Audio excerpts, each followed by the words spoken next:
Grabe, sobrang ingay. Sinsya na kasi may nagtatrabaho dun sa kabila. May ingay. Pero okay pa rin, kaya. Marinig pa rin.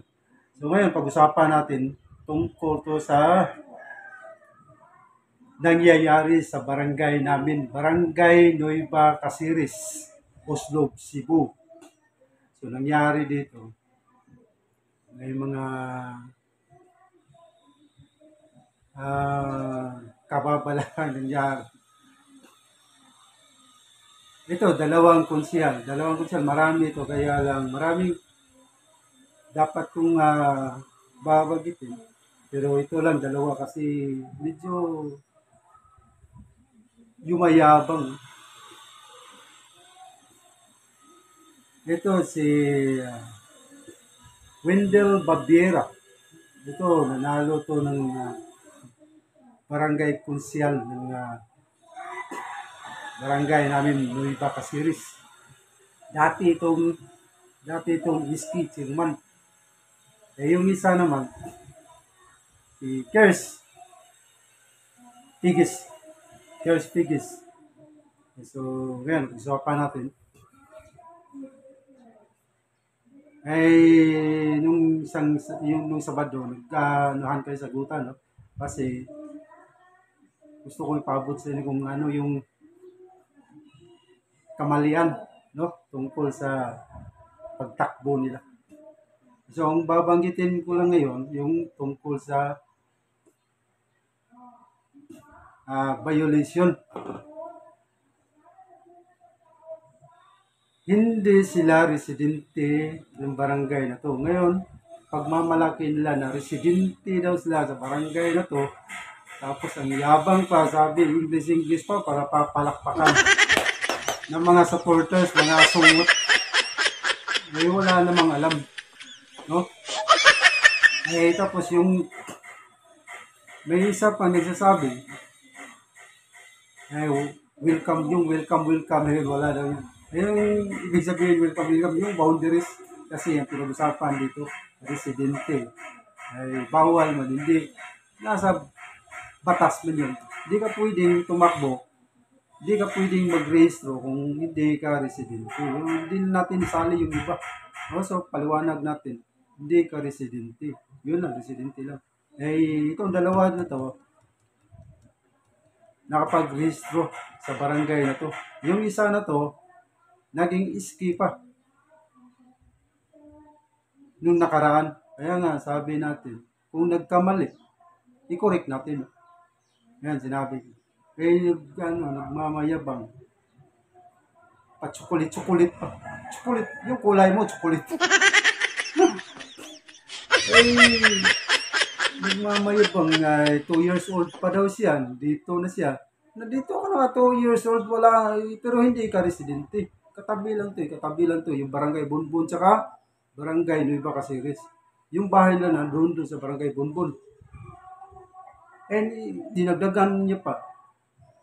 Yung papa daw niya, 25 years, English, ako natatawa ako, nahihirapan ka, huwag na magbisaya na tayo. Ako, nagtatagalog ako. Alam mo kung bakit?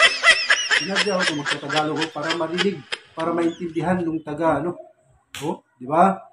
Yun ang hinahin ko. Maintindihan na baka pipikapin nila, ayun, magkaroon tayo ng hustisya. Di ba? Lalo na kay Idol Rapi Tulfo, sana naman. English ka pa dyan.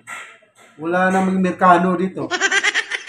Ako, Tagalog ko para maintindihan. Pilipino naman tayo. Di ba? Sabihin mo, 25 years ng papa mo nagtatrabaho sa paaralan na nakatayo dito sa barangay Nueva Casiris.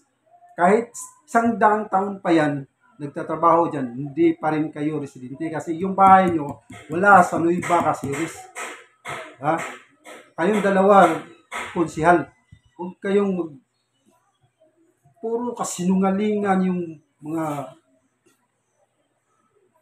Ayan, papakita ko sa inyo yung video Kita ko sa inyo, tingnan nyo yung video.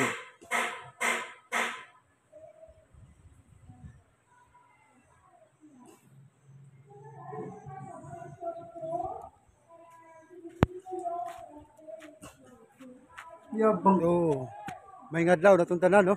Nataron diri sa lugar nga gingon nila nga kaning Kawawa. man, welcome lang daw. Ayun, kita niyo. Welcome lang daw yan. Maglulukuhan tayo dito. Ano? Ayun no. Welcome Barangay Bunbun. Ayun yung sa unahan, yung nakikita mo yun doon sa unahan, may bahay doon. Ayun yung bahay ng isang konsyal. Ayun yung bahay ng isang konsyal. Sabi nila, residente daw sila. Oh, diba? Ito yung Okay ka lang. tinatayuan ko. Ito yung barangay namin, Barangay Nueva Caceres. Yun sa kabila, Barangay Bunbun. Yung sinasabi niya, residente daw siya dito sa Barangay Nueva Caceres. Paano mo residente Klaro, yan? klaro. Eh, nandoon siya sa kabila. Yung isa naman, oh, yung isa doon pa, malayo. Oh my God! Doon yung bahay nila, malayo. Ano maging residente yan? Maglulukuhan na ba tayo dito? O, di ba? Klaro. No? So ngayon, nagsalita na yung Tayo isang konsyal doon sa Barangay Bunbun. para. Kawawa naman kayo. Ayun, yung konsyal ng Barangay Bunbun, nagsalita na. Biniro ko, ikaw, payag ka ba? Na yung boundary, i-atras doon sa inyo. So, hindi pwede yan. Alam mo bakit? Ano sabi niya? Yung bahay ng tinitirahan mo, Wendell Babiera, nakarehistro sa Barangay Bunbun. Yung tatay mo nakarehistro sa Barangay Bunbun. Yung isa naman, Kirs Figis, yung bahay nyo nakarehistro sa Barangay Bunbun. Yung mama mo, yung papa mo, nakarehistro sa Barangay Bunbun. Eh, ano pa? Ibig sabihin, ano kayo mga alien? Kahit saan-saan, pwede? Kaya nga sinabi ko i-correct natin. Kung may nagkamali man nun dati, correct natin. Yun ang simple lang, di ba? Ay, pinagmalaki yung kasinungalingan. Kawawa naman kayo. English pa kayo. Pa-chocolate pa kayo. Yung kulay mo, chocolate. Yung isa naman, nonsense. Wala daw sense. Pagsisinungaling mo, yung wawa naman kayo. Kita nyo yung video na yun.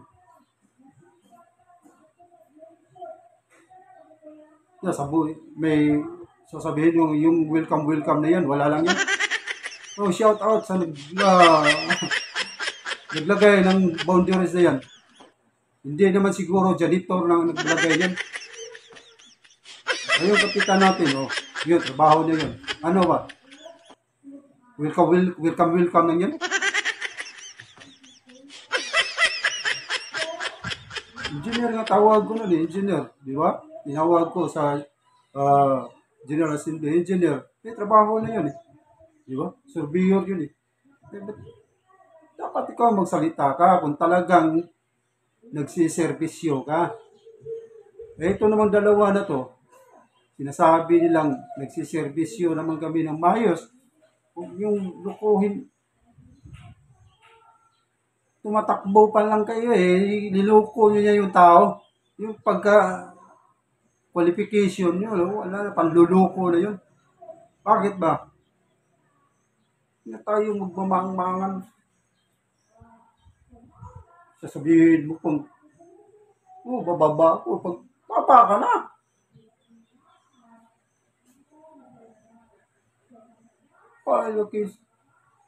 Ano, lulukuhin mo?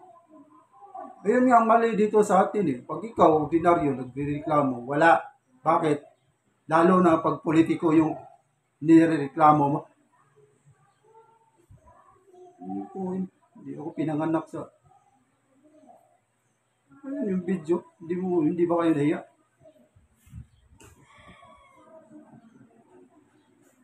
Wawa naman kayo. Pagmamalaki pa. Pinagmamalaki mo, sinabi ko sa yung number one ko. Yung sinabi ko sa yung dahilan, pinagmamalaki mo pa. Sabi ko, siyempre, nag-number 1 ka kasi AX, yung kalaban mo, 50 pesos lang pambili. Yung boto. Yun sa'yo, AX, tricky. Saan yun? Saan bubuto yung tao? Hindi yun sa tricky. Ginamit mo pang pera ng gobyerno. Pinagmalaki mo pa. Hindi mo ba alam bawal yun? Eh, dyan kayo. Nagmamagaling-magalingan. Wala pa. Dapat na, tuturuan kita. Dapat sa namin pagsabi kong, siyempre, nanalo ka kasi yung kalaban mo, 50 pesos lang. Yun sa'yo, 20. Ay, dapat sinabi mo, tuturuan ka sa sinabi mo, ano, sino ganun sana? Diba? Sino nasabi sa'yo, ganun, parang pasinungalingan mo ba? Eh, nagmamalaki pa, nabi mo pa, kaya pala, sumama loob mo dahil hindi ka nabigyan. Nun, bigyan, huli kayo sa gitag, hindi mo alam. Ako nangingi. Pati pa walang dinamay nyo pa yung damay po kayo ng ibang tao. Kawawa naman kayo. Araw-arawin ko kayo. Kaya Rapid Tulfo ito. Ito Rapid Tulfo. Sana naman masilip nyo to. So, yabang.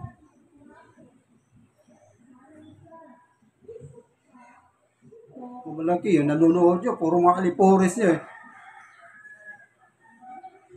Ganyan yun, nahihingi ko. Panahon ng violation, i-evaluate yung DSWD. Doon ako sa harapan. Marami nang nagreklamo, maraming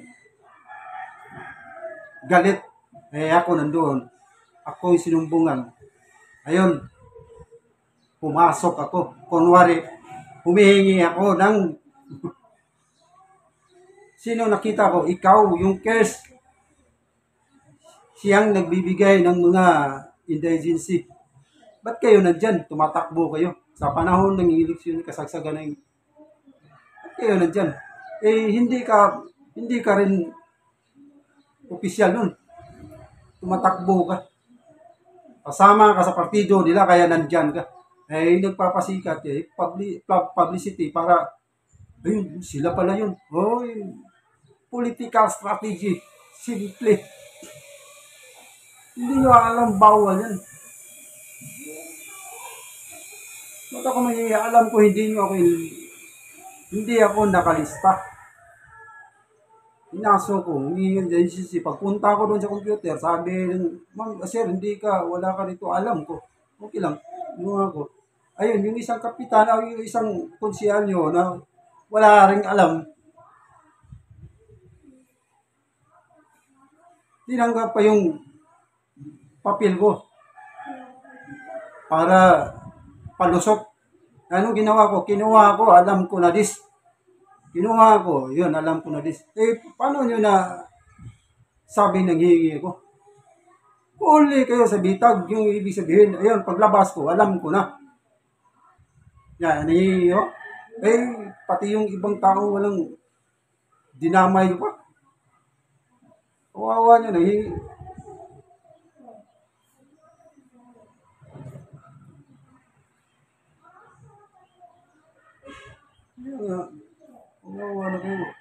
Ito lang masasabi ko sa inyo. Pati itong nakaupong kapitan, Dando Romares. Ako, naano din ako noon, parang huminano. Kapitan ka, engineer ka, pero parang ginagamit mo rin yung nagpakumbaba ka, sinabi mo na hindi kayo makakasagot. Sinagot na ng mga konsyal mo. Ay, huli na. Sinabi mo hindi kayo makakasagot. Ayun. Di ba sabi ko, kinamayan kita. Ayun. Natouch ako dahil nagpakumbaba ka. Pero nung sinabi mo hindi ka makasagot, wala kaming yung authority niya nun hindi naman kailangang paratingin pa doon sa itaas. Eh, ikaw professional ka, hindi mo alam. O pagtakpan mo kasi ikaw nagpatakbo. Sino ba nagpatakbo yan? Ikaw yung ulo. Sila yung nasa baba mo. Mga tauhan mo yan eh. Tayo magmangmangan.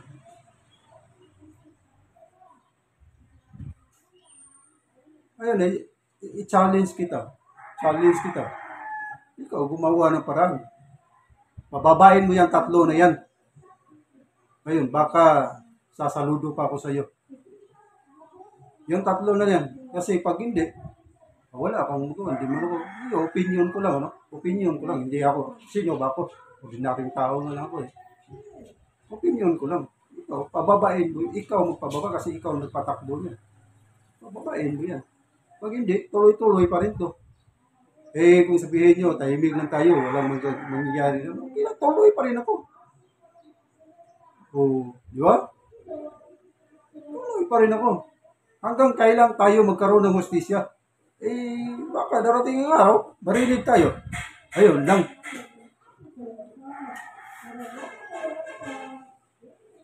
So, sa dalawa na yun, huwag kayong magyabang-yabangan. Dami nyo pang kaining bigas. Magaling maglilipas. Losens pa. Yung iba pa, chocolate pa. 25 years. Hindi nyo iniisip. Ano ibig sabihin ng residente? Ano ibig... Residente lang. Pwede ba yan? Dati, kaya nga sinusukat yan. Eh, yung kapitan nyo, tanong nyo kung bakit. Ibig sabihin, kung ano yun, yung lupa ko, halimbawa, 10 lupa kasi ganon din yun. Pareho yun. Yung lupa ko, pag sinabi ng katabi, yung sa akin dun, kasi sabi ng mga matatanda. No. Kailan tayo matatapos yan? Naka-record yun. Yung naggawa ng boundaries na yan, hindi janitor. Hindi bartender.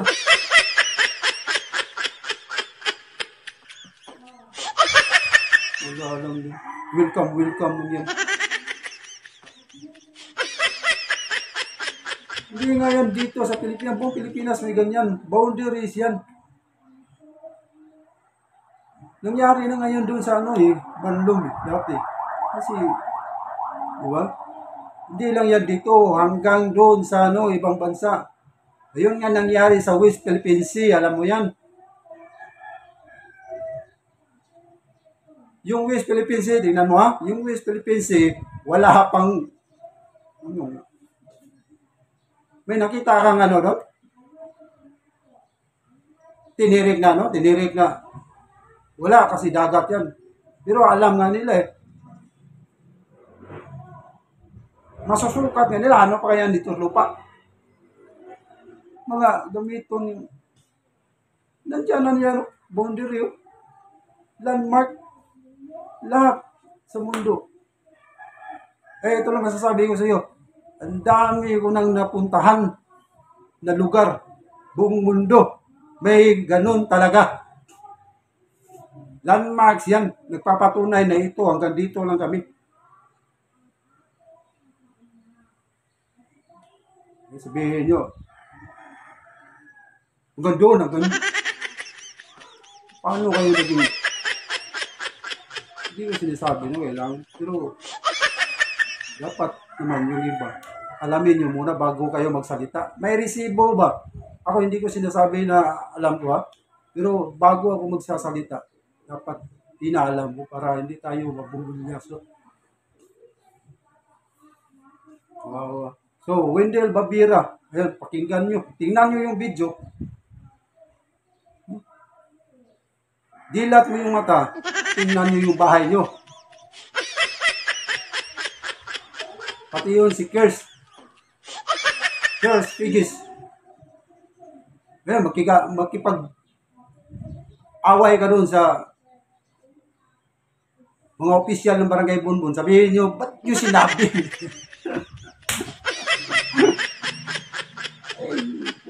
Kahit hindi pa nila sinabi, alam natin yan. Kasi yung mga boundaries na yan, official yan. No, kuha ng mga engineers yan. Tapos, hindi yan gawa-gawa ng mga janitor, gawa-gawa ng bartender, gawa-gawa ng mga... Ano ba ka? Tuloy-tuloy natin ito. Kaya nga, ulitin ko. Yung kapitan ng Nueva Caceres, sasaludo ako sa iyo pag nagawa mo to. Challenge lang yan. Challenge ko lang sa iyo yan. Hindi kita inutusan. Baka sabihin mo, opinion ko lang. Challenge ko lang sa iyo. Kung kaya mo, pababayin yan. Hindi sabihin mo, file a case. Ako palulukuhin nyo. Alam ko na yan. So, hanggang dito na lang. At kita-kits sa susunod na kabata, Rampage. Huwag niyong kalimutan, may bagong account tayo sa Facebook. Kakalmoks, tamaan, huwag magalit. So, nandito na tayo rin sa, ngayon sa, pa tayo sa political vlogging. Para maano. So, sana naman, makikita ng mga opisyalis, malalaking opisyal dito sa national, para at least magkaroon tayo ng hustisya. Thank you.